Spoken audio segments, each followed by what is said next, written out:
Hey everyone, Daniel here. Just wanted to take a second to talk to you about a couple of new things we have coming up in 2020. Starting in January, we're going to have 2 new shows coming to the Escaping Network. Now, I can hear you out there asking your stupid fucking little questions. What's the Escaping Network? Well, listen here, babies. Mama Bird's going to come and feed you that information. I'm Mama Bird in this situation, and you're my babies.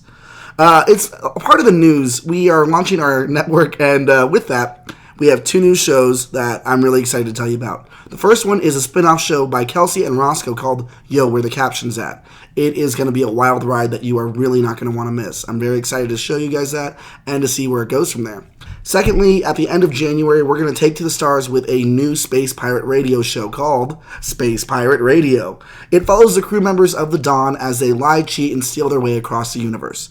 It's going to be our first full cast show, and who knows how that's going to be. We're excited. The whole decade just started. We can mess up now and learn later. It's great. Lastly, we're going to change the layout of the Escaping Podcast to be a little more serial-based. And I don't mean Captain Crunch. I mean series-based and less one-shot episodic. That way we can tell you a little bit more long-format stories and not just, quick tales that we find funny. But with that, we will be taking a break in January this month to restructure and plan for what's coming up.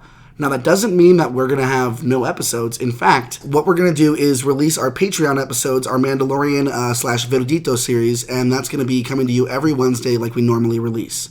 But just know, come February, it's going to be a different show with the same nerds that you've come to know and love. I think that's actually everything. So let's get you back to the show, and I love you. Yeah, I love you. Okay, bye.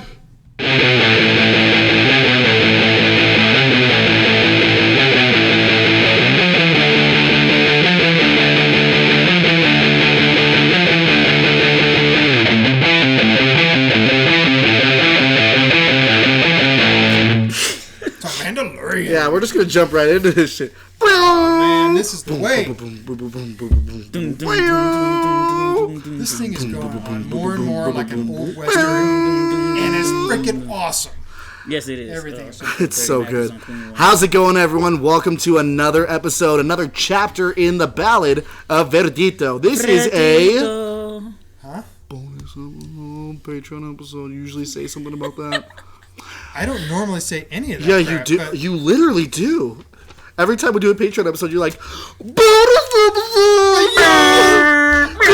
Yo, boy! This is a Patreon episode going out to all my hoes on the West Coast! Wow. That was Daddy Money, TJ. I guess we're keeping that. Yeah, no, that's going to be in here. This is a Patreon episode. Anything's allowed. Hey, pay for this shit. We are all naked here at Escape Velocity Comics, living it loose while the snow is falling, ready to bring you some more content. Because we're at Escape Velocity Comics and they're so kind to let us record here, I do have to tell you, our thoughts, our ideas, our opinions expressed in this podcast do not reflect that of Escape Velocity, its staff, or what they do while they're naked. They just let us come in here and talk at you with our sweet little voices. As long as we clean up afterwards. They let us come in here, or they let us come in here? Both, yeah. No, on the walls. That's not right. Is that like a Guardians of the Galaxy? Listen. Like a Jackson Pollock painting? Yes. Ooh, Disney be sneaking that shit in there, too. Yes, if you can help it at all, please don't ever bring a black light into At very least wash your hands. Yeah, and I gotta say, if it's starting to look like a Jackson Pollock, go see a doctor, because that's not the right color. True, yeah. Why is it blue? Wow.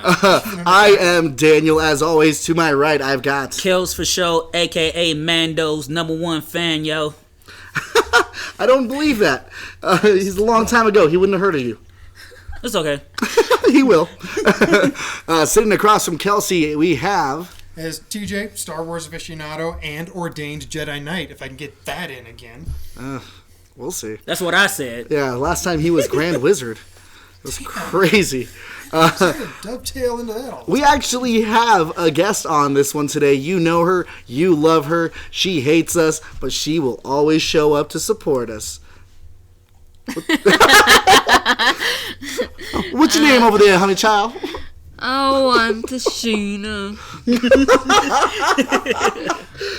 How you doing, Tashina? Social media manager. That's right. Yeah. Do you have any message out there for and people? avid Baby Yoda, or otherwise known Verditto. as Verditto. Fan. Verditto.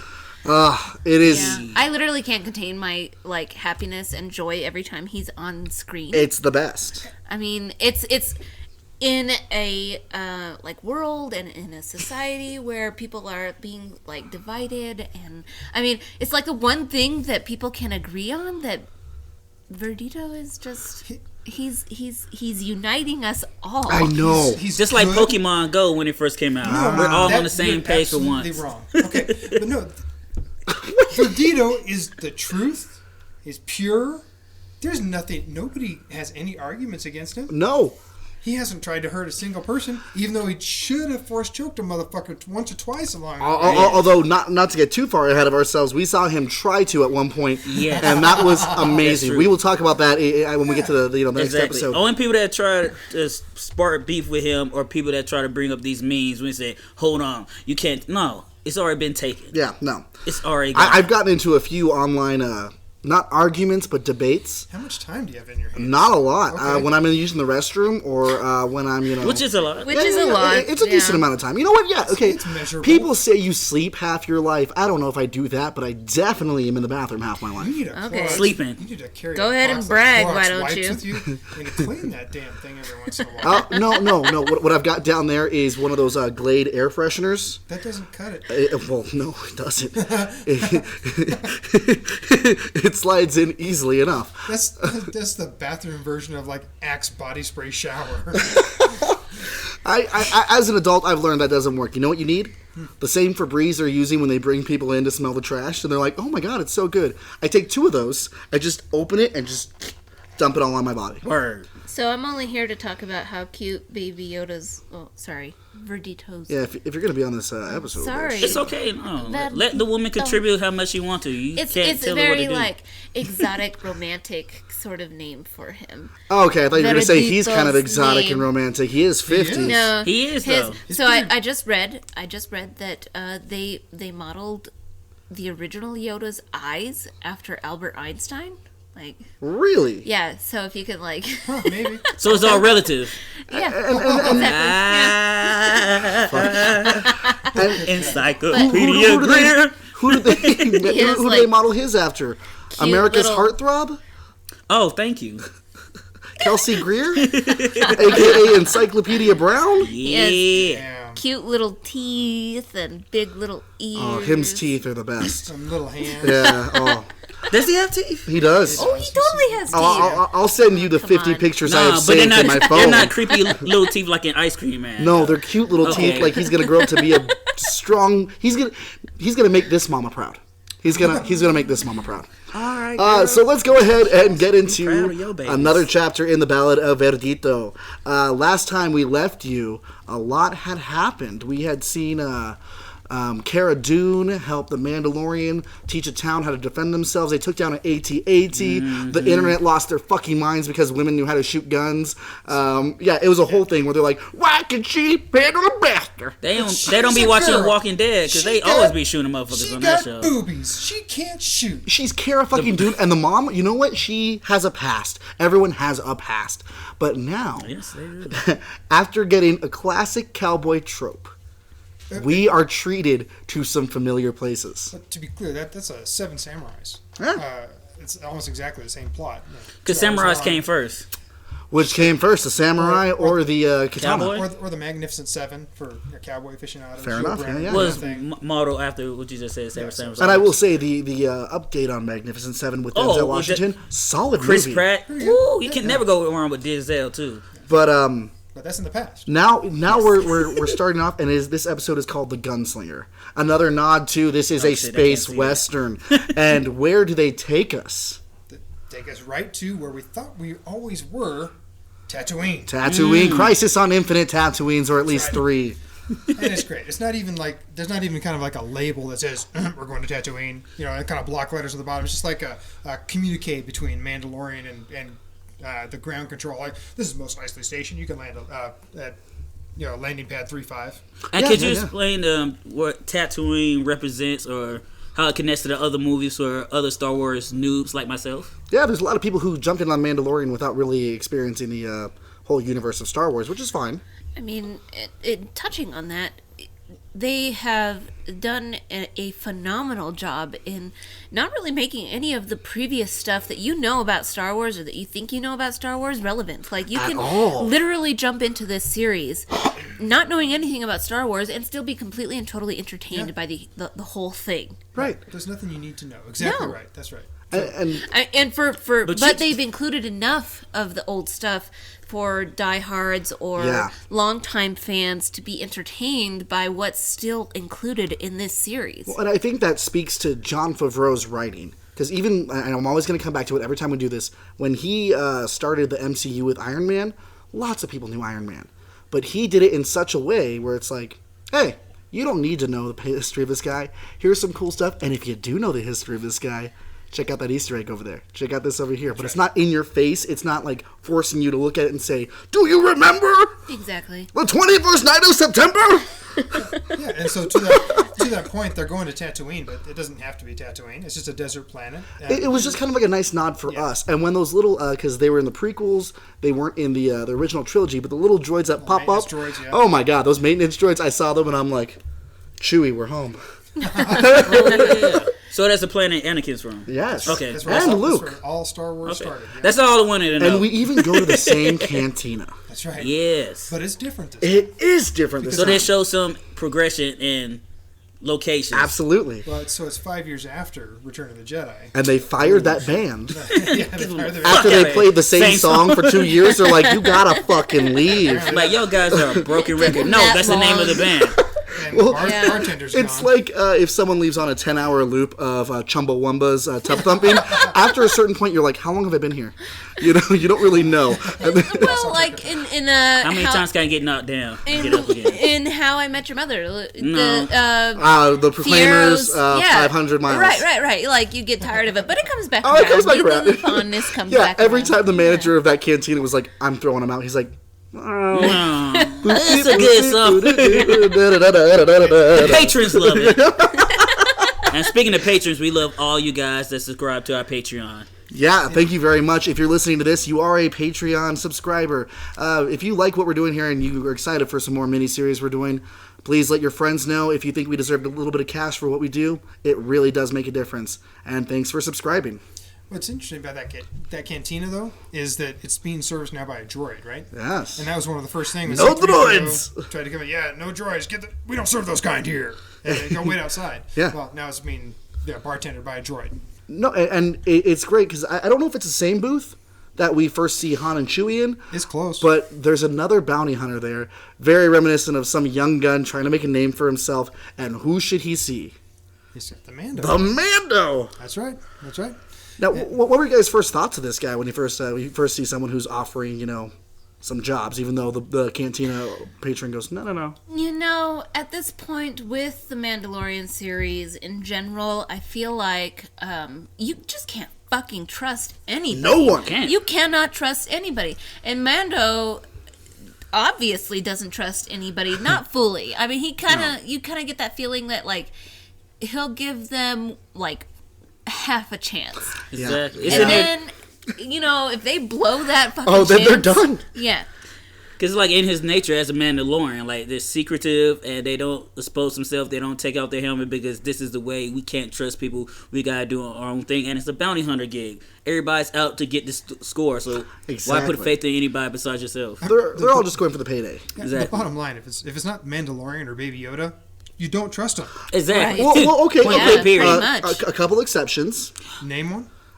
Young Ron Perlman Yeah, and Cara Dune. took 2 episodes to Okay. trust that cat, But and then Cara Dune a whole No, episode. I trusted young Ron Perlman as soon as he's like, Gina Carano? come, he's like, come and try and ride this thing. You can do better than this. Come on. Okay. But at no point did either of those characters really truly like. I mean, like Baby Yoda is the entire. Verditto. Sorry, Verditto is the he's the emotional anchor of this episode. Like anytime he pops up on screen, we're like. Oh, When no. well, in the beginning, when that lady and the little service droid saw him, I'm like, she better not be bad. And then she's Right. just a caretaker. Right. She's just like, Well, okay. why would you leave it with no windows down and not even a bowl of water? Okay. And I'm gonna give my little teeny tiny plug to Amy Sedaris Go. for being the voice of Princess Carolyn on BoJack Horseman. Oh, yes. BoJack Oh, Horseman, yes. the final Amazing. season. I mean, it was enough to distract me entirely from that episode where I'm like, where do I know this Oh, voice from? shit. I know this voice. Where do I know this voice I from? knew it from everything else. Then it Oh. clicked when you said, "Oh God." Yes, it's Princess Carolyn. Awesome. Really? Yes. Yes, it is You don't Princess fuck with Carolyn. If BoJack. you're not watching BoJack Horseman, you need to be watching BoJack. I've been. It's been on my list, and I need to get it going. Need to CJ fucking tells me watch about it all the time, And it's another black guy once again telling Yes. you need to fuck with that show. Please Okay. do yourself a favor. Give BoJack Horseman a chance. Okay, you know what? Instead of the rewatches I have been doing, I'll do this. And instead of watching Titans, Doom Patrol, and Swamp Thing, you've been rewatching a lot. No, but because recently it's been Watchmen, All right, and I will say Watchmen has been one of the best shows. But we're not here to talk about Watchmen All right, sis. or BoJack. Yeah, we are I here don't to want talk about. to. Yeah, Mandalorian. I don't want to get distracted. I just want to say that Amy Sedaris is my girl. Shout out to the realist. Yeah. But this show has been doing a fairly good job. Just like all the other Star Wars films, if there's some kind of a person that can be put under a mask or disguised slightly and make a cameo, Right. they're there. Which Because is they pretty got great. that Disney check. I mean, like which even we like- saw in the most recent episode. Yeah, well, yeah, and we'll get to that here shortly. But things like in The Force Awakens, one of the damn stormtroopers there was Daniel Craig for crying out loud. Yeah, the guy behind the giving out rations to Rey for based on what kind of parts she brings in. Simon is fucking Pegg. Right? And so you don't know who they are until you find out later. But Exactly. in this case, we have a couple of people. They're not exactly A-list actors or Sure. anything like that. But you see them and you go, hey. Even there you go. BB-8 was Yeah. Bill Hader. Yeah. How the fuck did I not know this? I'm saying 'Cause he BB-8 just- doing the whistles and like all that. It's his accent. It's a little too thick. So Mando teams up with this young bounty hunter who's like, please, I'm trying to make a name for myself. I'm trying to get into this guild. I never trusted him No. from the beginning. You know why I didn't trust him? Why? He's too pretty. Okay. He's too pretty. That's why and people he's, don't trust me. That's what I'm saying. Yeah. It took a while for us to get you on the show, but True. Kelsey was already the first pretty person I trusted, and I was like, okay, that's almost too much. I'm a cute bitch. And then it was you, and then I was like, this is almost too much. Then Tashina comes on the show, and I'm like, oh no, Can't compete with that. can't trust anyone. Maybe Too we're many just gonna pretty have to trust people. him. Too many pretty people, but I balance it out, and that's fine. beautiful This people, the bounty beautiful hunter people. was too pretty. He was too young and too eager to make a name for you- himself that he was willing to do whatever it took. Hey, you know whose son that is, right? Old buddy from Ant-Man, that's the new stepdaddy. That's his son. Oh, really? Yeah. Oh, interesting. That makes sense why he's so Oh pretty. my goodness. But we already know right away that he said here's the puck here and here's the person I'm hunting down. No big deal. Some chick out in the desert. No big deal. And Mandalorian goes, no. She's like the baddest assassin we've ever known, and you're gonna get all Was fucked up. she, though? See you later.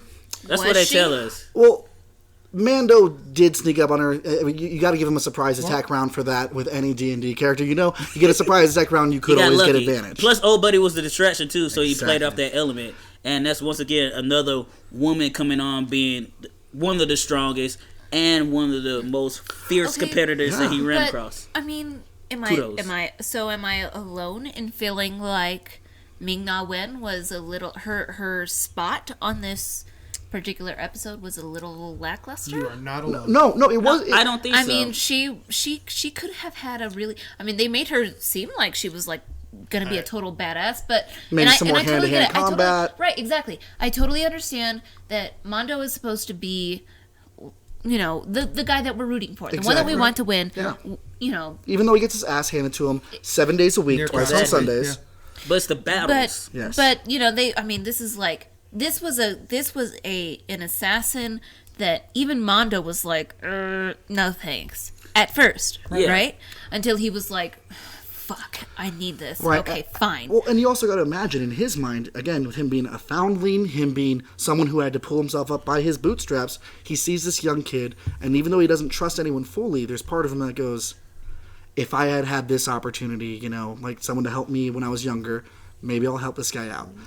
I think there's still a soft spot in his heart that he isn't fully open to showing, but maybe he saw a little bit of himself in this young guy trying to get in the guild. Exactly. They are absolutely trying to preserve a lot of Mondo's humanity. Yeah. Even though we never see his face, even though he might as well be a fucking robot for all we know. And we know Maybe what he that's why looks I like in don't real trust we know life, he's not. but yeah. We know he's not. But because we never see his face, because he's very like stuck in his ways and his Reserved. No, beliefs. exactly. You know, he might as well be. I mean, they have done a really great job in writing him in such a way that he remains unrelatable, but just enough. human. Just enough human to keep you Human. being like, I get it, and I know that hurt. Even though, you know, yeah. I guess I didn't pick any of that up in that bar scene. Really? I saw him. He goes, "Yeah, you're kind of a fool. See you later." And he goes, Sure. "No, you can have all the cash." He goes, "Shit, I need cash. I need to fix my shit." Fair enough. Word. And so, all right, well, then give me the coordinates. He's going to leave that cat in the dust. Like that, and then he goes, smashes the fob there, and he goes, "No, I got the coordinates in my head, and that's it. Now we're partners." Yeah, and that's the thing too. Like going on about what you brought up about her kind of being downplayed and her bad assery. I don't think he would have did it if he didn't have old buddy with him, because he purposely used him as a decoy. He was not about to go and fuck with her head on. So he's like, "No, I'm gonna send him out, not tell him the whole plan. So as soon as they distracted, I'm gonna come behind you." He did not want to go toe to toe with her up front, because we already seen him get his ass whooped before by Jimmy Carano. Yes. So he's like, "Nah, let me play smart, because I'm a fierce warrior. But the thing about being a warrior, all battles are won in the mind first. Yes. So let me strategize this shit first." So before there's I a get little into it. thing that I love in any movie or show when anyone does it. There's the experienced person, and then they've got, like, you know, the rookie with them, and they always say, "Hey, Bill, poke your head up and see where those shots are coming from." Yeah, They're like, "Yeah, of course." get ready to duck. That is one of my favorite fucking things, because that rookie could look up and be like, you know, dead, and it's fan-fucking-tastic. One of the bits that I will always love of that episode is he doesn't treat the Tusken Raiders like monsters. Yeah. Instead, he shows up and he communicates with them. These are living beings, and they're not monsters to him. They're just like, "Oh yeah, here, we gotta get passage. Let's do this. Okay, see ya." It's so civil, and it's more civil than I've ever seen anyone interact with these aliens. I thought for damn sure, and that bounty hunter had his macro binoculars up there, and he's looking out. And he goes, "Oh yeah, lots of dunes. See, look at the wet back there, or the dew back there, wandering around." That's the lizard, by the way. Yep. Dewback. Yep. Anyway, No, Well, I'm pretty thought sure you you just said wet wetback. I know. I ain't seen no water in that desert. But There were no Gungans there. Yeah. That's a callback, folks. So looking through the Me said macro so. binoculars, though, I thought for sure we were going to get another callback to Episode 4 with Luke Skywalker. There with the sand people jumping up in front of it, and instead, why don't you ask them yourself? And they're standing right next to him. That was great, because they're just kind of like, Craziness. I imagine in their language, they're just like, "The fuck are these guys doing? I don't know. Look at them. Hello. And all they hear is, We're hearing Charlie Brown's teacher. and it's like, are these guys spying on us? I don't know, peeping toms. I hate I you. might just be. I might want to take a gander at us. Oh, sir, Oh, you lost. shake your stick at him. You've got his attention now. Oh, Trying to have a dang. civil conversation with him. It's like, what's this fool doing with his hand? I don't know. It looks like some sign language shit. I don't know. Like Maverick. You ever see Maverick? Ask for the With Mel binoculars. Gibson? Yeah, with Mel Gibson. When he's got his Native American friend. Nah. They totally know each other. It's like, hey, dude, I'll get you these macro binoculars here real quick if you want them. Yeah, you like them? You like this guy? Groove here? Yeah? All right, good. So good. So they give him the binoculars. They got to keep going on. Classic. Look up, see where the shots are coming from. And this lady's shooting to kill. She's not shooting to be like, "Hey, stay away." She's like, "Where the fuck are you? You're dead." I was totally psyched to see, what's her name? Ming Okay. Na Wen. Agent May from Agent Agents of May. S.H.I.E.L.D. The cavalry. A.K.A. Mulan, voice of an animated Mulan. movie, and Chun-Li, and animated. From the live-action Street Fighter movie starring right, John that's Claude right. Van Damme. And Kylie Minogue is also in that as well. Raul how do you Julia, actually R.I.P. cite a quote from Encyclopedia Greer? Well, first you're gonna need at least 3 different resources that have all so. referred back to him. It's need got to a- be at the end of the paper you're doing. It's a footnote. And Oh my god, stop. finally, you need a written permission from Encyclopedia Brown and to pay your dues. And you need a word. Word. You ever see those commercials with Bing? Yeah. Yeah. And Kelsey's like, "Got it." Got it. So they take her by surprise using the new guy as bait. Mando takes her That's- down. Okay, that's not entirely true, though. I mean, they go on their speeder bikes, which are pretty cool, by the way. Desert speeder bikes are hauling ass across They the desert. definitely- Speeder bikes in Love any them. place. Exactly. I'm You can see about. where they spent all that budget on them scenes because they shot they shoot all that shit on a green screen too. I just found out about that shit too. None of that shit's really Also, on location. Okay, I was wondering, like, if they shoot that kind of stuff, like, out here at the sand dunes or just certain locations, because that'd be easy to do. Disney, Yeah, I don't know. baby. Yeah, it's got to be CGI. It's all CGI. That's why they put all that money into that shit. But the way they trick the sniper there is by shooting flares at nighttime. That's as right. They go. But if you look, it's the bounty hunter, the nameless bounty. He's probably got a name. Anyway, We'll call him Chad Carino. Chad Carino. Carino? Chad Montuba. Chad Montuba there. Everybody's shooting flares, right? Boom, up in there, and they burst up in the sky, and they blind the sniper. Except for Chad, what's his name? Montuba. Montuba, who shoots, boom, fires his into the ground. Which shows just how inexperienced this chump So- is. And so that's Flares why go up. and that's why Mando's got to jump in, shoot again high, Yeah. and that gives Chad a chance to get around. Here's a question: what's Yoda's last name? It's Whatever it is. It's oh. Verditto, last name, my son. Shit. They might not even have last name. Okay. Tito, my son. Verditto, my son. Verditto Iglesias, my son. And that's when he knows he's in trouble. It's a trick question. Is it like where it's like Yoda doesn't have. It's like Madonna doesn't have Yo- one. The Pope doesn't use his. Yoda doesn't have a last name because he's pretentious. Even if you're from a group of people, like let's say there's what is it? Certain people from Mexico or Chile or Colombia where they don't have middle names. They just And have it's 5 names. or 5 names, or sometimes it's just the first and last. If you're adopted into another family where they have all those names, guess what you're getting? All those names. All those names. I learned that in Spanish. Trick 1. question answered. And so if you get adopted into Okay, I thought I was supposed to be the designated drunk one here because somebody's about to get the gold medal. by that logic, if you get abandoned on a planet and have to have a bounty hunter rescue, you don't have any last name. Sure. No, because you ain't got a life. They probably kill your Exactly. ass. Yep. All right, I think his last name's a feeling. Word. If it's a droid, your name is Verdito. You know, and that's Pretty tough. Yeah, it's All that clicking too. That's try good. spelling that. Yeah. You're spending the whole test just like, okay, whir, whistle, whistle. No, it's whistle, whir, whistle, whistle. So we spent a lot of time this episode going up and trying to get to the sniper or the assassin, right? Yeah, And it's the whole goal. and then Chad goes up there. And Montuba. Chad Montuba does his best, and it's not very good to take her on. He's got a couple of moves, not very good. He gets taken down by the sniper, and then Mando says that's quite enough. Yeah. and he's got her.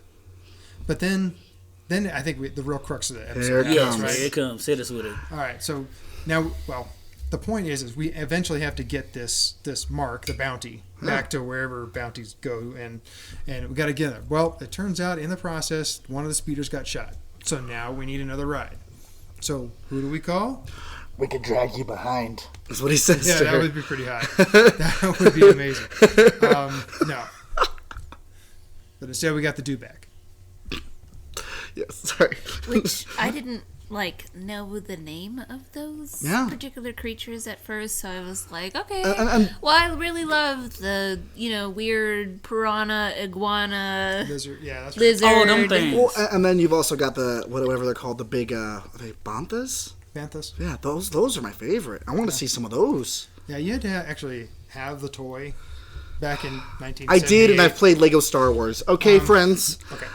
So Yeah. he's Chad Montuba is left alone with Agent May, Right. and this is the tragedy that Tashina was talking about here, is that the rest of her function for the entire series and universe is to let this bounty hunter know that Mando is valuable because he done jacked with the The he guild. broke guild. the code and went against the guild. It's like Gambit. well, just like Gambit, anytime he betrays the guild in favor of the X-Men or whatever it is, Rogue, some other street urchin who needed his help, the guild does not take kindly to that, and they spread the word real fast, faster than seemingly humanly possible. Yeah, but it's not money that drives this guy. No. It's The way.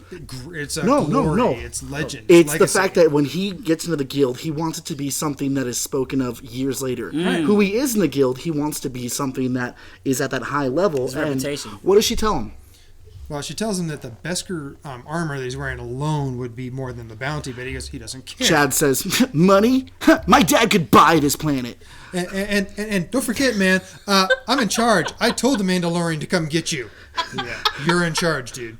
But anyway, it's if you bring him down, and by the way, the only way we know it's him is because he's got a package on his ship. But if you bring him down, glory be to you. I'll praise your name. Everyone will know who you are. You get whatever you want. That's you right. don't want me. You want the Mandalorian. And so what does he do to Sheena? Yeah, what does he do to Sheena? To this character who could have gone places in this universe. What does he do? What does he do to her, to Sheena? He just straight up murders her and ends her entire story and plot. I mean, she legitimately could have been a really cool character. I mean, they gave us enough information to make it like, whoa. I mean, she's badass enough that even Mondo was like, I don't think so. Yeah. And then, she ends up dying at the hands of some goob. Which, it's one of those things where the internet has lost its mind over Cara Dune being able to be adequate and the single mom on that planet being able to shoot a gun. And here we have someone where the backstory is there, that she's been trained, she's one of the high-ranking people in the guild, and she's just gone. Yeah, I kind of thought that she's going to bounce back, like it was just a flesh wound, or she had, I don't know, a deck of cards that blocked the blasters. So, are we going to skip to that? No, we should just cover real quick. Guy comes back. He's got, he's where the ship was being repaired. He's got Verditto in his hands. He has the lady, or Princess Kitty, and Princess Carolyn. Princess Peach, and he's got her, and looking very different than the video game. I know. Hey. Yeah. Time kills all. Yeah. So he's got him. He's holding him hostage. And, of course, Mando's just like, boom, you're dead. Takes the baby, pretty much. Gets on the ship, leaves. But we get something that we haven't gotten in other episodes. Instead of it being like, here we go, done with that episode, we get a little bit of a cliffhanger. We get some shadowy motherfucker walking up to Agent May's body, and that's all we see. Yeah, the guy in boots. I forgot about that. I'm assuming it's Apollo Creed. Oh my God, Carl Weathers is back. Because he's still alive, and like, yo, you mad at Mando? I'm going to help you up, girl. You in space. I'm going to heal you. Because I don't think she's dead. I think they're going to all come back towards the end episode. You know what? I hadn't thought about that. I don't think it's Carl Weathers. Well, that's just my first guess. It's probably not, but that's just my first guess off the top. It's another bounty hunter. That we haven't seen yet. Right. That we're going to get revealed, like, oh shit, it's... They would have been tracking with the fog. William Dafoe. What if instead they throw us a curveball? Yeah, like... Steve Buscemi. Exactly. That was literally that was the other one in my head too. It's gonna be somebody just like, or Danny DeVito for that matter. Okay. What are you guys doing? I saved you. Let's get this fuck. Can I offer you an egg in these trying times? We've veered from Danny DeVito to Joe Pesci. Oh, okay. You think I'm a joke? I'm like a clown to you? How am I funny? Funny like a clown? I'm gonna kill this fucking Kevin McAllister kid. What if they throw us a curveball and it's Big Boy or one of the other Mandalorians who are tracking him? It's entirely possible. I don't know. Part of the guild, sure. I mean, even though all the Mandalorians, not the guild. No, that's fair. Yeah, so part of the Mandalorians, but they wouldn't be. Yeah, because they just teamed up to save him. So why would they? What if they're teaming up because now they've heard the kind of troubles he's in, and they figure, fuck it. Instead of being hiding, let's take care of this. Let's not forget about the client. Werner Herzog, who does need to die. Right. So there's all kinds of folks that are now after him, and they're all sort of related through Carl Weathers. Yeah. But I think it's going to have to be a bounty hunter of some kind. So the episode ends, and we have to wait a week. And you know what? What a week it was. We laughed, we loved, we learned, we grew. We get another episode, and this one, before I hit play, seeing a Twi'lek looking backwards, I'm like, okay, here we go. Aliens, cool shenanigans, right. And it's called The Prisoner. So, of course, you're thinking, Prison Break, here we go. Well, of course. Yeah, and I'm sure. And it's like a reference to the whole "let's get the band back together one last time" theme in the episode as well. It's pretty cool. It is. But you gotta go in armed with the idea. Don't trust anybody. Don't trust anybody. Well, as always. So, I mean, for me personally, I went into that episode being like, oh God. Okay. what is going to happen this time? And then, like, it ended up being so much worse than what I imagined it was going to be. Well, where there they was like one tried thing to worse. where they like tried to keep him or imprison him. You know, Right. Well, we're getting a little ahead of ourselves on that one. it is. Yeah. We are. But you know, the I guess the level at which they tried to increase our paranoia around everybody that Mondo wants to try and like use to his advantage is like, fuck, he really cannot trust anybody. Well, there was one part that because anytime this happens in any movie, show, or book, and someone starts bringing up specific things about the past, Yes. I'm like, oh shit, he's not the same Mandalorian that this guy knew. Oh, he's gonna Exactly. catch him in like slipping up or something. But instead, this guy was not doing that. He was using it to build false trust. Yeah. But this is also one of the episodes, going back to what Tashina was saying earlier about the previous episode, or about Verditto in general, is that anytime that we're without Verditto, like that, I think it kind of turns into something of like a dirty old Western movie. yes. Now, it's all great. Don't get me wrong. But at some point, after a couple of minutes of I'm bigger than you and I'm badder and I've got history in my gun and shoot straighter You're or tiny. bigger, whatever. You know, so after a little bit, you're like, wait, what the hell happened to Verditto? Low key, like, I where's he I at? lost him. Where'd he go? Did I see him get stuffed in the closet again? No, I saw that in the last episode, in the sniper episode, the gunslinger. Right? You're in the closet. Okay, track it. But this one, it's like, where the hell was he? And it turned out to be rather important later on.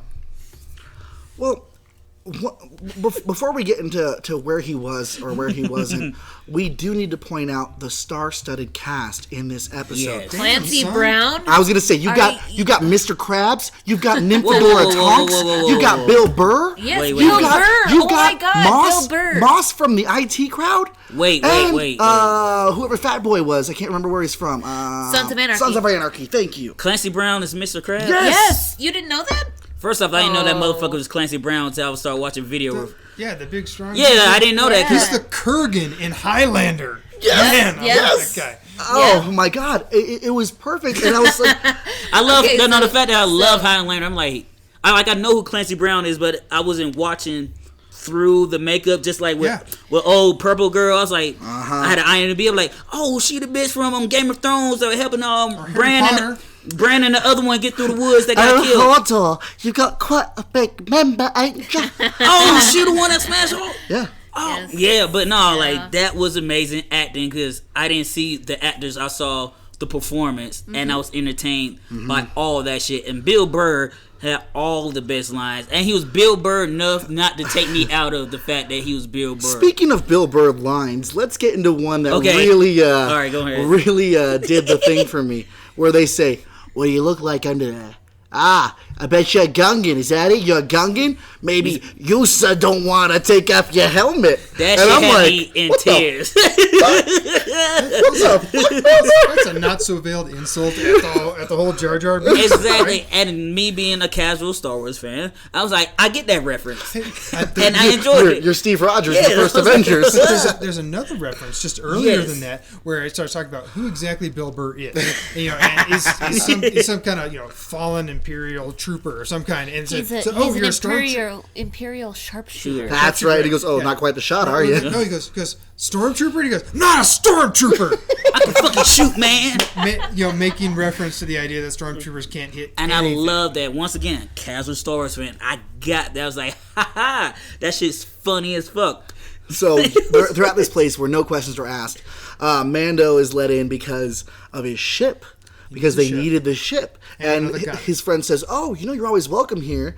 And then, like, fucking 5 minutes later goes, "The only reason I let you in here was because of your ship, right?" And he's like, "What the fuck, dude? You just said we were friends." And he goes, "Ha ha ha ha ha ha. We ain't no fucking friends." And Mando's like, this is really quite the turn of character. I don't understand what's happening. So yeah, speaking of not understanding what's happening, it's all we really see is the opening scene is the ship landing at this station. Yeah. That's it. And we don't really understand why he's there. And in my mind, I'm thinking, why would you put your ship and Verditto in danger like this? There's got to be some kind of need, and it's implied sure. that later on he needs the money. He needs But he's got a history with a member of his crew. right, Exactly. right. So The it makes a little sense. Twi'lek Members. Xi'an. The Twi'lek Xi'an, he and her used to be on a crew together. There's some history there. She says that, even though he doesn't say he likes killing, even though he, protests all the time, he enjoyed what they used to do together. He liked it. He got off on it. And the other members are like, oh yeah, you really that badass? And when the time comes, they don't go to his aid. He takes out those droids all by him fucking self. Yeah, Bill Burr's like, no. Let's let this motherfucker do this shit. And he did that shit. It looked like a lot like the Deadshot scene there in Suicide Squad. Right. Right. And, but not without less bullets. It's a little bit amazing that people who have a history with Mando manage to keep underestimating his ability to protect himself. Well, I mean, regardless of what that means, whether or not it means breaking out of a prison cell, or I guess like acquiring all the parts and pieces of his ship that were stolen from the Jawas, or stolen by the Jawas rather. Scavenged by the Jawas, they don't steal. Whatever. I mean, there seems to be an underlying theme where people keep sort of underestimating Mando and his ability and his determination to get wherever the fuck he's wanting to go. Well, because I would just chalk that up to legend versus reality. Because the only people that really doubted him were Bill Burr's character and Clancy Brown's character.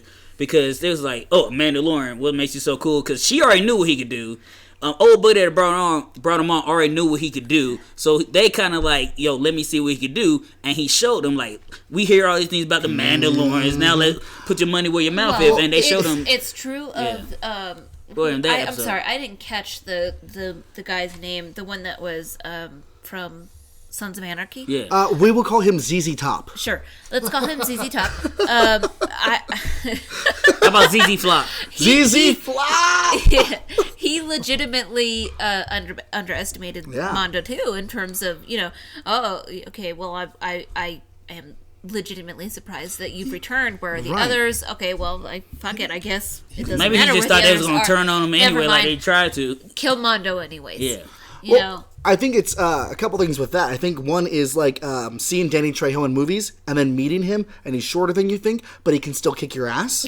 It throws you off. But also another character that goes with that, also owned by Disney in the comics, is Hawkeye. Hawkeye is constantly being underestimated. He plays the part of an idiot. Not saying Mando's doing that, but he plays the part of an idiot so people underestimate him, and he can always hold his own because he has to hold his own against gods every day. Now, he is an idiot because that's why he ain't got his own movie. But with Mando, well, he's got his own show coming up, so show a little respect. With Mando, I think the fact that they knew him at a younger age while he was still a foundling maybe, or when he was just getting started, not where he is now, because every time he gets hit, he gets back up and learns from it. He gets some new gear, and he's better equipped. They know a younger, more rash Mandalorian, rather than the guy we've seen who, instead of killing the young Tridactyl, Verditto, took him with him and is now sacrificing everything or risking everything to protect him. He doesn't have much to lose beyond his life Verditto. And reputation and his wife. Yeah. Oh, well, even his reputation at this point also, is kind of like... He already put that on the line with the rest of the Mandalorians. Yep. That being like killed. Like, you're overlooking something else he has to lose. Let's say he gets killed. What's to stop any of these fuckers from putting on his helmet and finding the other Mandalorians? I guess first they gotta find them. What's to stop him from taking his helmet off and completely disappearing in general? He's got some bad acne, Tashina. You don't want to show that in space. Aliens, though. But also, I like to. It shows the progression of his tactics. Because he's like, yo, when you find Clancy Brown in the office, he getting fucked up, like, boom, I'm gonna close the door on your ass. And that motherfucker said, nope, I'm Hercules, motherfucker. Before we get to that scene, again and close them, I'm like, I love that. Well, before we get to that scene, they take out the droids. They go and they find the prisoner they need to find. And there's a human on board. It's supposed to be an all-droid ship so Mando can have a field day. That's right. Well, and so the human is for whatever reason, like the warden or he's an a red administrative shirt. clerk. Yeah, Yes, he's a red shirt for damn sure. And if you watch 90210, the reboot, he was Liam on that show. He was I also don't. He was also on Starcross. It was on CW, and he does mad voices in the Star Wars animated universe and video game universe too. my If you want to God. IMDb him. So Why can't you guys be up on your shit like Kelsey? is there a website for Wikipedia Greer? No, because that'd be too accessible. Okay. He is a gift. Live Wi-Fi. That's, anyway, so So they find the guy. The guy's like, please, I'll activate this beacon and my friends will be here and they're going to kill us. we got the human guy there who's probably piloting the ship or just keeping watch or running a Doing checklist, his cleaning job. the bathroom, something like that, right? And you're generally not trying to be a bad guy, but there he is right in the middle of everything, right? He gets caught. The bad guys want to kill him. Mando doesn't want to kill him. And so then, in classic style, and it just feels like we should be hearing Western style music going on right there. Right. Fucking tumbleweed. Yeah, exactly. Or an Ewok rolls by. Or somebody ought to take a shot of whiskey and smash the glass down on the I bar. did while watching it. And, Well, now we're in a pickle. and one after the other, they all raise their pistols and blasters and flamethrowers and whatever at each other. Who's gonna and shoot they're- first? And they're locked in a Mexican standoff. Almost everybody is, that is. Almost everyone. Except for Tonks. Yes. Let's just keep calling her Tonks. I love it. From Harry Potter. That's Yep. right. Nymphadora All right. Tonks. Okay. Oh, rest in peace. And she's over there just like, she's kind of in the background being this kind of noisy chick, not doing much of anything until she just boom, flings the blade there and kills the human. You boys in your dick measuring contest. Basically, she's like, you can measure dicks later. Let's go. totally wrote her off until she goes, look, this is bullshit. Boom. And we're done. Well, and because she seems like the character with the only point of them having her is for the history with Mando. Yeah. Yes. And they're like, okay, well, she's just there to remind him of who he was And what he used to until do. they get to where the prisoner is. Yeah. They open the door, and there's this dude who looks like he has more tumors in his head than fucking. It's a tumor.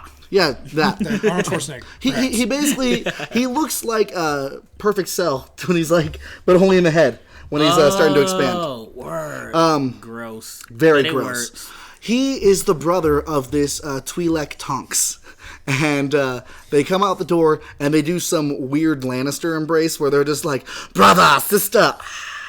Yeah.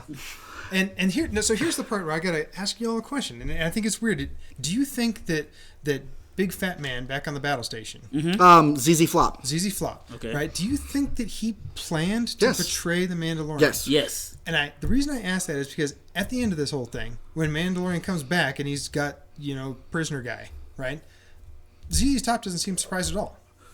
So actually, it kind of seems like he expected Mandalorian to whack the rest of that crew. Well, I think that speaks to him being the kind of scumbag you see Yeah. in that outpost, where he can Shady keep that figure. kind of composure, not show his cards, but play the part until he can turn around and shoot you in the back. I was going to offer that I think maybe ZZ Top guy was Flop. on the up and up. I don't think At so least at all. No. Well, and I think that what it was is that the Kurgan and the comedian guy there, Bill Burr. yeah, they were just pissed off that the Mandalorian showed up, and so they decided to boot him into the prison. No, because Tonks did it first. She's the one who kicked him in there and goes, Okay. you deserve this. And I think it was a group effort. And he even said, ZZ Flop said about Bill Burr at the beginning, anything he says is like, I'm saying it. Are you good with that? They set him up, and I don't think they set him up because he, betrayed the guild. I think they set him up because they knew he could be a fall guy. Exactly. Not because of anything else happening with Verditto. But hold on, we fucking jumped over the most important thing. They dropped my baby.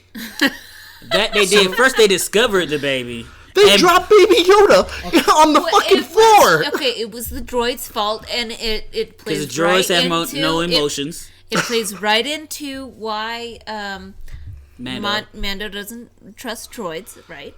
I mean, because he didn't. Robots don't I have mean, souls. even she was annoyed that the droid didn't give them Yes. enough like I don't care warning who was or annoyed. notice. I don't care who was angry. All I'm saying is they dropped my son. And I am pissed. Mijo. Once he Mijo, fell, Mijo, once he no. fell and didn't cry but let out like a ah! I was like, Christy and I are watching, and Andy, my roommate's there with us, and he's laughing, and we're just like, no. So to recap here, I've never felt so connected with my girlfriend in my life. there's some pretty bitchin' droid pilot skills going on, right? And the droid pilots the ship. to the prison ship. Yes, he does. Okay. Played by Richard Ayoade Moss from the IT Crowd. And he was also in Neighborhood Watch. Yes, with he Ben was. Stiller. He was the alien. And now he's a droid! Exactly. And I also like the joke when Bill Burr saw Baby Yoda. It was like, oh, so did you two make this? Yeah, that's right. They alluded to the fact that Mando and Blue Chick might have been fucking. Of course they were. The I mean, you know. Of course, on though. that note, and Men and women could be feel friends free. platonically without. Yeah, but they banging. had a history like that. It was implied. It was implied, but it doesn't mean it's factual. That's all I'm saying. Yep. Feel free to edit this out, but I just want to point out That her tentacles look like penises. no, Okay. that That's important. you just claimed that you've never felt more connected to a woman, No, woman, his My girlfriend. to your girlfriend, Yes. than when that baby was dropped, and this is a woman Yeah. that you have been inside of. I'd like to take this moment real quick in the podcast to point out that if my girlfriend does decide to listen to this, she will agree with me that mutual hate for the droid that dropped our baby is far more intimate and life bonding than mere physical acts. Back to your regularly scheduled show. I'm also pretty sure she likes to have her intimate, private sex life here broadcast on a podcast. It's Patreon. It's Patreon. She won't hear it. She won't hear it unless she pays for it. And for a mere $5 a month, you too can hear about her sex life. And once again, I'd like to reiterate. Why is everyone chiming in on this? it's Randy, called- do you want to chime in on my sex life too? No, he does not. Like once again, I like to reiterate. They was worried about me going on and on about things. So I'm just letting y'all know right now. It ain't my fault. So Mando gets kicked into the cell. They lock him in. It was a whole plan.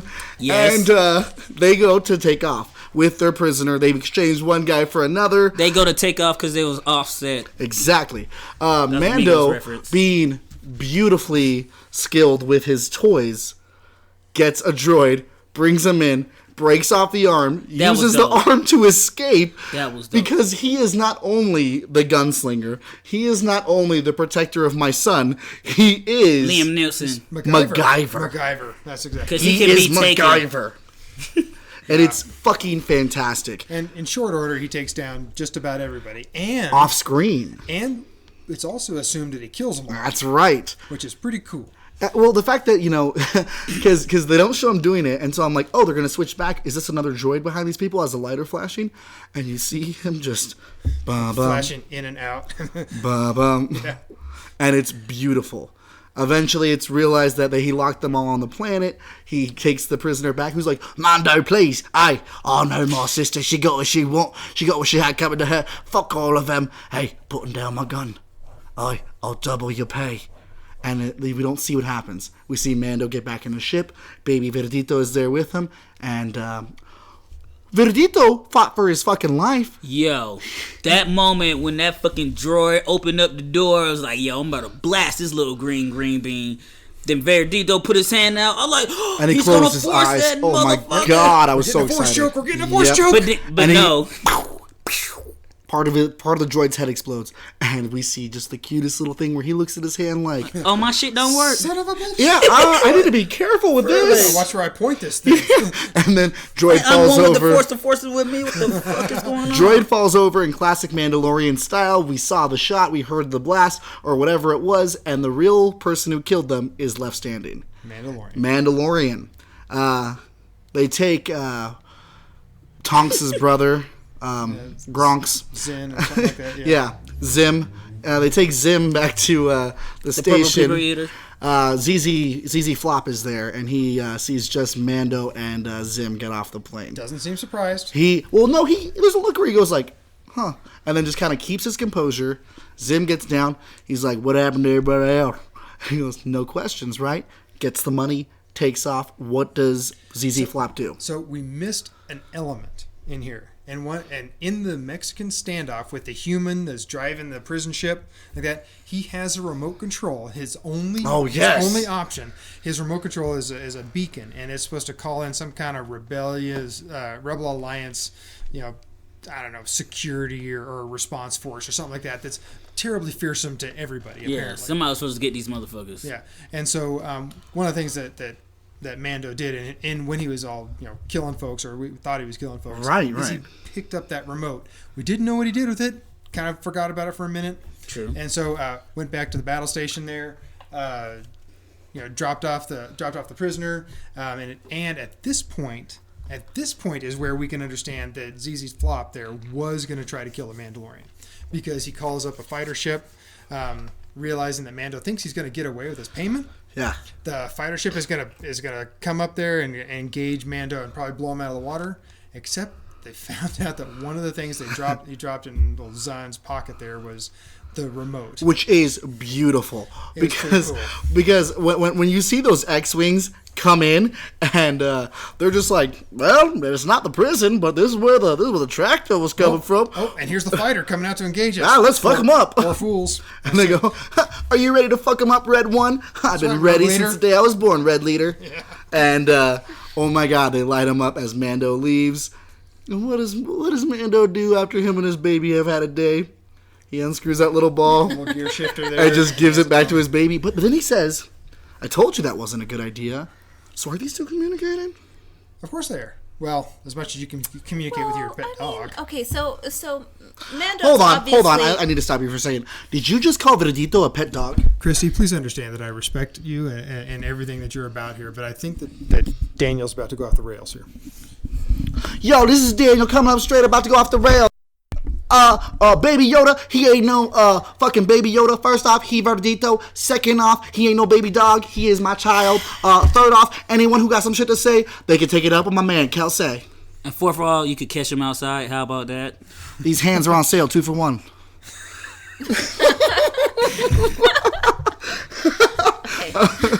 I like that most of us are addressing my girlfriend in this Patreon episode by grabbing the mic and pulling it close and being like, another thing you might want to know. And I'm going to be... Help.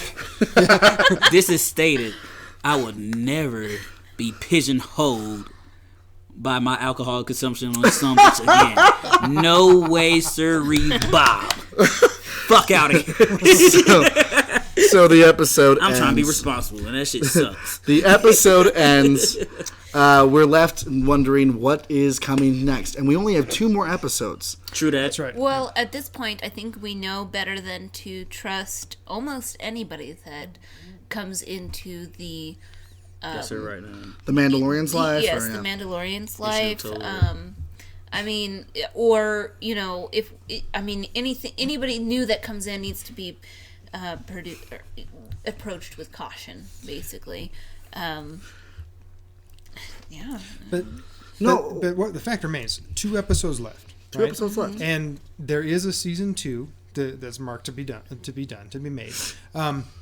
But we still have the Mandalorian, this badass warrior from across the universe, shackled with this Baby Yoda, Verditto, right? Verditto. Who is supposed to be the first mark, first bounty that he brings in. So he's got everybody chasing him for it. We need to wrap this up in about 2 episodes. But not the first mark he ever had. That's true. Yeah. I'm sorry. Yeah, there was. He's had many before because he keeps coming back. And Carl Weathers goes, again? You want to go again? I've got all these. Pick them there. But for this arc, though, we have to address what happens to Verditto in 2 episodes. But do we have to? If it's going to be a continuation, it just could continue on. I didn't say because if it's not broke, don't fix it. I didn't say you had to do away with him. Okay, you had to resolve whatever it is. So either we're going to be basically either done with this bounty and the client's going to be done, or we've decided now that the Mandalorian is actually lone wolf and cub. I think we knew that from the beginning, though. But for seasons on end. Well, okay. I think where we're headed for the end of this, I know I've made some wild predictions that I still stand by. Okay. Go ahead and make some more.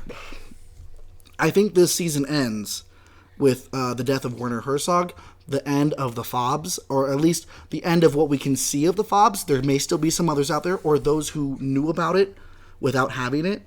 But I think it's going to end with him finding the original person who got him to do the job, having him call off the bounty. But there will still be whispers around saying, no, they're still out there. Go get them. So it's going to end with Mandalorian and Verditto riding off into the sunset. No, they will not ride off in the sunset.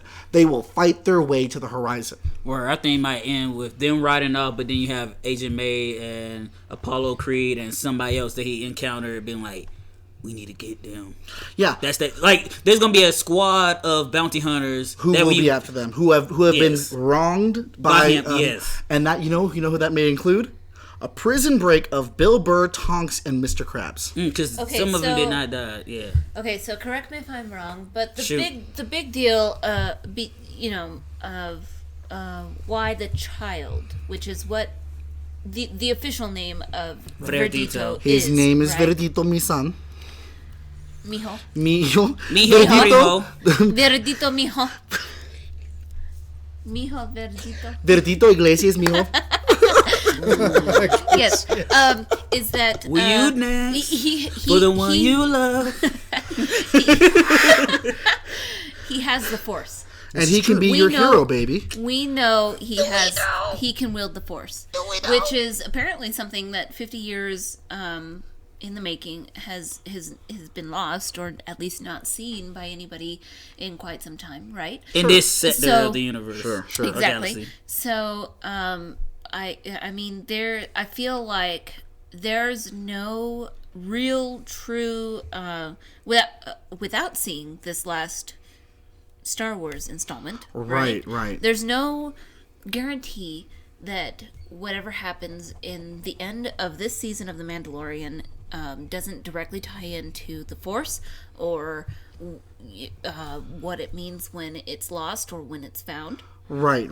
Or whatever happens in this last installment of the series. I mean, Balance. Well, going back to, I guess, The Last Jedi, which I know we said in the last episode is very divisive.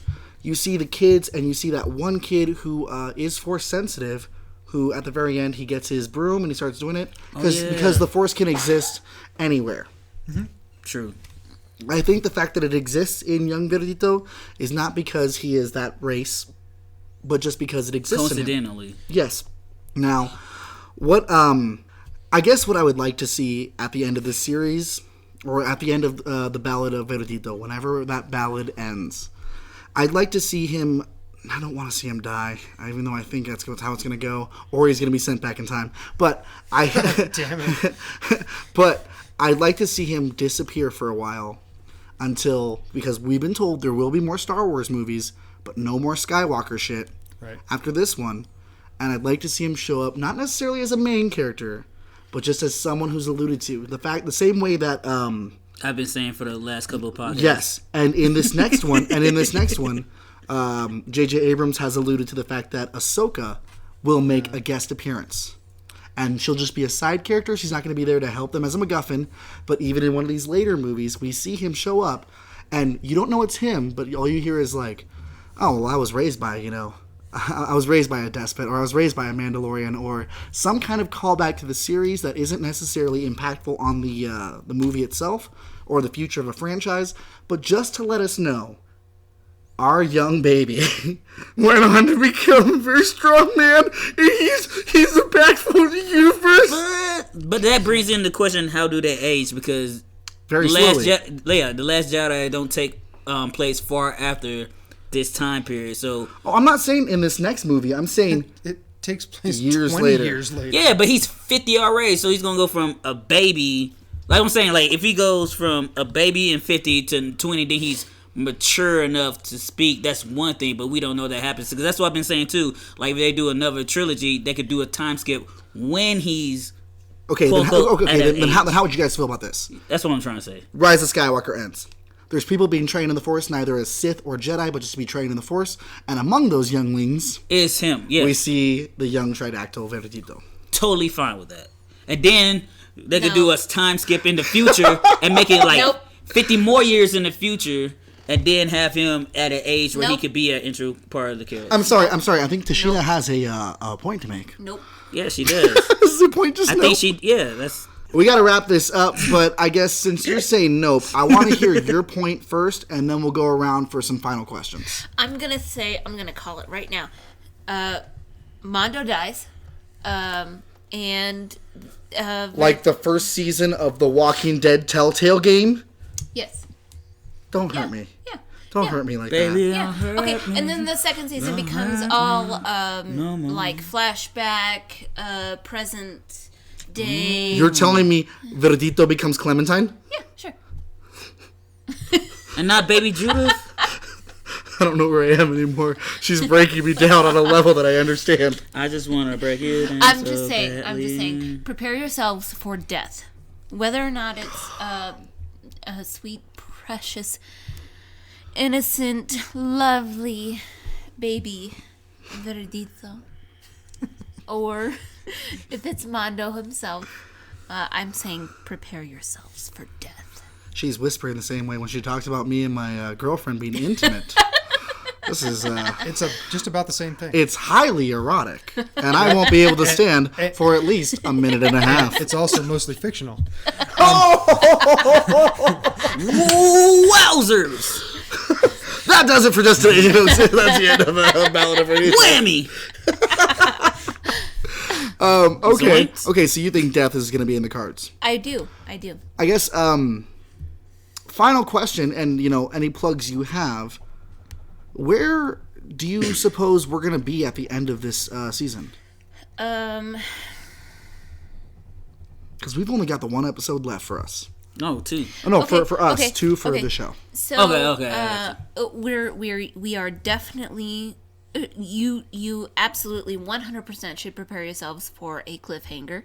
Yes. I will rescind what I said before and say that Verditto is not going to die because Disney is making so much fucking money on making Yeah, and you know how, Verditto merchandise. and do you know how much For more one, money the fucking rat would make off of a martyr? It's a joke. Nope. I don't. No, but I feel like maybe they'll pull some kind of like Pulp Fiction Tarantino shit where it's like, wait, what timeline is this in? Okay, because you yeah. see, Vern, is it Vern? No, Jules. Who am I thinking of? Why did I say Jules Verne? Vincent? Yeah, sorry, thank you. You see him die, Yeah. but then... Right. I feel like there's like the potential for us seeing the end of things is there, but there's enough like gray space in there for them to kind of like drag this whole storyline out. Okay, and It will, the timing of it all is perfect. They did this on purpose. Oh, yeah. Between the TV show and the release of The Rise of Skywalker, right? They did this on purpose. from what I'm So, hearing, I think we're getting the last episode before The Rise of Skywalker just by like a day. Yeah. Yeah. Right. So I guess I'm not convinced that they're not going to tie this all up in a neat little bow and leave us hanging until like sometime next year for the next season of Mandalorian. So I don't think that death is off the table. Like I said, I don't think it's going to be Baby Verditto. Okay. Because he is the reason why people continue to watch the show. Every other thing that happens is great and solid and well done and amazing, but Question for you then, before we get to your plugs and before we get to the last bit, what about if he was the reason why all these people died? Let's say the village, right? Let's say someplace he's been, even if it's that village or just a group of random innocents, but they point out at the end that he's the reason they're killing these people unless he, the Mandalorian gives up the baby. They will keep killing people until he gives up the package. I think that that will be acceptable. What would you call that? Cannon fodder? Acceptable loss. Like Yeah. Pyrrhic victory. Yeah. But Okay, I guess lastly, where can the people find you? And thank you so much for being here today. Always online. I'm most easily contacted through either Escape Velocity Comics or the Escaping Podcast online, Instagram. You do great work with our stuff, and really thank you. Instagram, Facebook. You can email us, but It's getting really NPR towards the end. There it is. Anything you'd like to plug? No, otherwise, I mean, other than by the time this particular episode airs, I do believe, we've got the Star Wars movie party happening at our Cinema Point location. And if you have not witnessed my Jeopardy or my Plinko games so fucking that I good. hand make It myself, is so fucking good.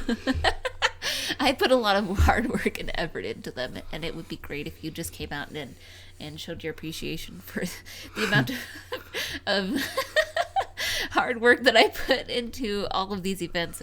That would mean a lot to me. But otherwise, we'll put that on the website as well. Thank you so much, Shashina. TJ, same questions. Where do you think we're going to be at the end of this season? And any plugs, and where can the people find you?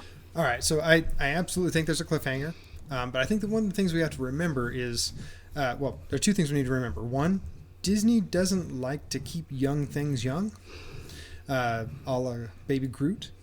Oh, yeah. But the other thing we have to remember is that this is an old-time Western. And so virtually every episode we've gone through has been a reasonably typical old Western trope. So we had, as we already mentioned, the Seven Samurai, or the Magnificent like Seven. the Magnificent Seven episode, kind of episode where they take the village and they teach the village how to defend itself. One of the tropes we haven't seen is where the old gunslinger takes the kid and drops the kid off someplace where he can be taken care of.